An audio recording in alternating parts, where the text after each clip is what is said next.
तो सबसे अहम भूमिका दादाजी की होती है और दादी जी बड़े खुश होते हैं। क्यों?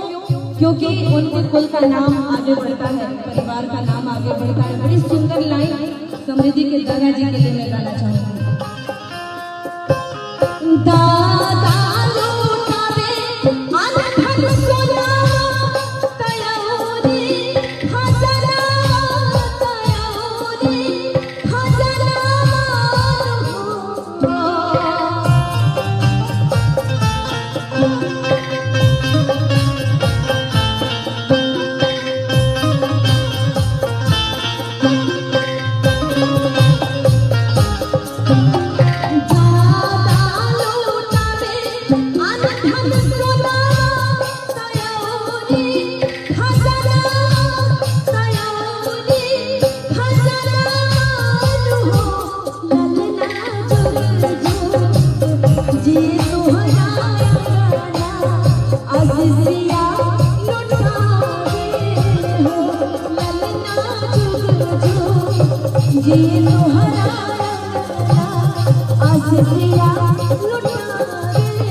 Aziz